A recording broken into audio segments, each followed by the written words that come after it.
तो कहानी की शुरुआत में हम सूरी को उसके लैब में देखते हैं, जो अपने भाई टिचाला की एक अननोन बीमारी का इलाज ढूंढ रही होती है। पर बहुत जल्द वहाँ पे उसकी मॉम आकर उसे बताती है कि अब बहुत देर हो चुकी है और टिचाला की अब मौत हो चुकी है। इसके बाद हम देखते हैं कि टिचाला को वकांडा के अनोखे रिचुअल्स के साथ आखिरी विदाई दी जाती है। अब यहाँ से सीन शिफ्ट होती है 1 साल के बाद का, जहाँ हम यूनाइटेड नेशन में वकांडा की रानी रमोंडा को देखते हैं, यानी कि टिचाला की माँ को। जहाँ पे सारे देश वकांडा पे इल्जाम लगा रहे थे कि वकांडा अपने वादे के मुताबिक वाइब्रेनियम को दुनिया के साथ शेयर करने में पीछे रही है। इस पर रमोंडा उन्हें बताती है कि वकांडा दुनिया की तरक्की में उनकी मदद करना चाहता है, पर कुछ लोगों के गलत इरादों के चलते उनका वाइब्रेनियम गलत हाथों में भी जा सकता है, जो कि पूरी दुनिया के लिए बहुत खतरे की बात है। इसके बाद वो बताती है कि कैसे उनके एक आउटरीच सेंटर पे फ्रांस के कुछ सैनिकों ने वाइब्रेनियम को चुराने के लिए उन पर हमला किया, पर ओकियो और उसके सिपाहियों ने उन्हें ऐसा करने से रोक दिया और वो उन सैनिकों को गिरफ्तार करके सबके सामने ला देती है।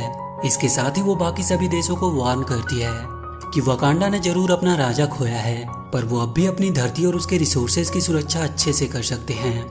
इसके बाद हम अटलांटिक ओशियन में एक मिलिट्री बेस को देखते हैं, जहाँ कुछ वैज्ञानिक एक वाइब्रेनियम डिटेक्टर की मदद से ओशियन के अंदर वाइब्रेनियम की तलाश कर रहे थे। पर तभी अचानक से उनके ऊपर एक हमला होता है। ये लोग वहाँ अटलांटिक के रहने वाले थे और उन्हें टेलोकेंस कहा जाता है।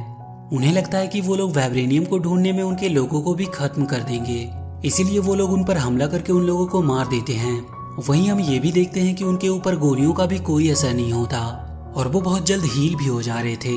इधर सूरी ने अपने आप को रिसर्च में काफी बिजी कर लिया था ताकि वो अपने भाई की यादों को भुला सके। तभी वहाँ पे उसकी मॉम आती है, जो उसे थोड़ा ब्रेक लेकर उसके साथ चलने को कहती है और वो उसे लेकर एक जगह पे आती है और उसे समझाती है कि उसका भाई अब इस दुनिया से जा चुका है और उन्हें अब सब कुछ भुलाकर आगे बढ़ना होगा, क्योंकि वकांडा को इस वक्त उनकी बहुत जरूरत है। और वहाँ पे रवांडा एक रिचुअल के मुताबिक अपना वो कपड़ा जला देती है, जिसे पहनकर उसने टिचाला को आखिरी विदाई दी थी। वो सूरी से भी वैसा ही करने को कहती है, पर सूरी ऐसा करने से साफ साफ मना कर देती है, क्योंकि वो अब भी हमेशा अपने भाई को अपने पास महसूस करती है। अभी वो लोग बात कर ही रहे होते हैं कि तभी पानी से निकलकर टेलोकेंस का किंग नेमोर उनके सामने आता है।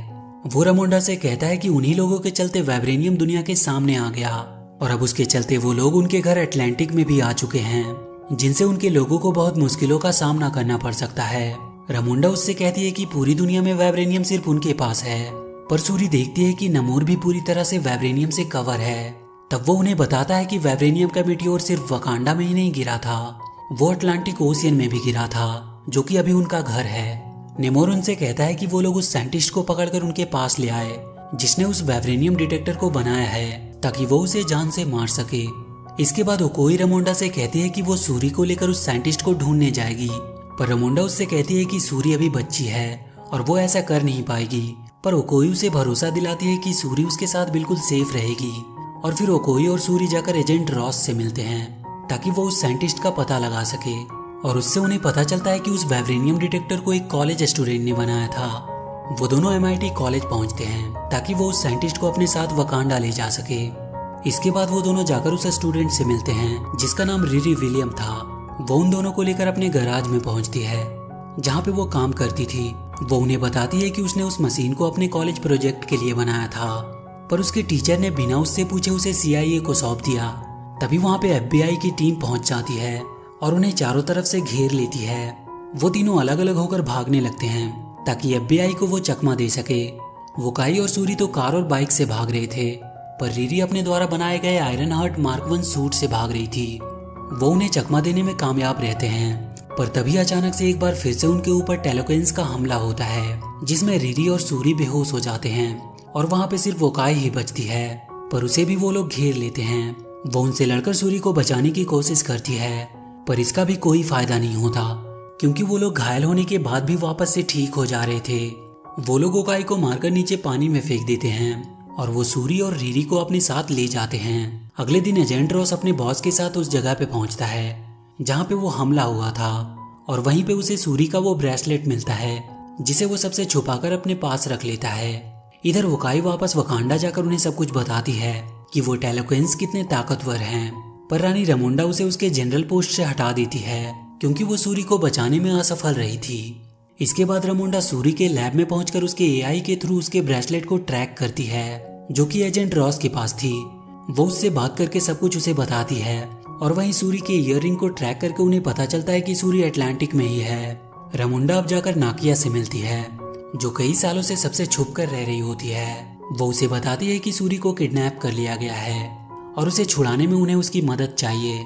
इसके बाद हम रिरी और सूरी को अटलांटिक में देखते हैं। नेमोर सूरी को अपने पास बुलाता है और उसे अपने बारे में बताता है कि पहले उसकी माँ भी एक इंसान हुआ करती थी और उनके कबीले के लोग एक जगह पर शांति से रहा करते थे, पर बाहर से आए कुछ लोगों ने उनकी जमीन पर कब्जा करना चाहा, जिसकी वजह से जंग हुई और वहां पर बीमारियां भी फैलने लगी, जिससे उनके लोग मरने लगे।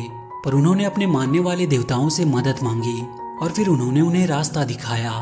उन्हें एक ऐसा चमत्कारी पौधा मिला जिसे कंज्यूम करने पे उन्हें अद्भुत शक्तियां मिली, पर उसके बाद उन्हें खुले आसमान में सांस लेने में दिक्कत होने लगी। इसीलिए वो सब पानी की तरफ भागे और तभी से वो लोग टेलोकेंस बन गए। और वहीं पानी में ही नेमोर का जन्म हुआ, पर उसमें एक काबिलियत थी कि वो पानी के बाहर भी आराम से सांस ले सकता था। उसकी माँ की एक आखिरी इच्छा थी कि वो मरने के बाद वहीं पर दफन होना चाहती थी जहाँ वो पहले रहा करती थी। और जब नेमोर अपनी माँ को वहाँ पर दफन करने गया तो उसने देखा कि वहाँ पे अभी भी वो बाहर से आए स्पेनिश लोग वहाँ के लोगों पर अपना हुक्म चला रहे थे। तो उसने गुस्से में आकर उन सबको मार डाला और फिर अपनी माँ को वहीं पर दफन कर दिया।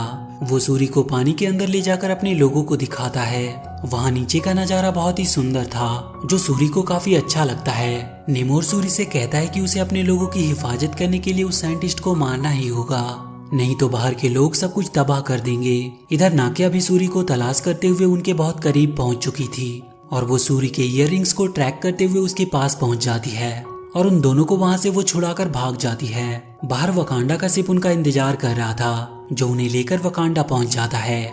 रामुंडा सूरी को वापस पाकर बहुत खुश होती है। नेमोर अब इस बात को लेकर बहुत भड़क चुका था और वो अपनी पूरी सेना को वकांडा पर हमला करने के लिए तैयार करता है और इसके बाद वो वकांडा पे चारों तरफ से हमला कर देते हैं। उनके बीच वहाँ पर एक बहुत ही खतरनाक लड़ाई होती है। नेमोर अकेला ही उनके प्लेन्स को बर्बाद करने के लिए काफी था और उसी लड़ाई में रानी रामुंडा मारी जाती है। और वहीं नेमोर उन लोगों को वार्न करता है कि अगर उन्होंने उनकी बातों को नहीं माना तो एक बार फिर से वो अपनी सेना को लेकर उनके ऊपर हमला करेगा और वकांडा को इस धरती से हमेशा के लिए खत्म कर देगा।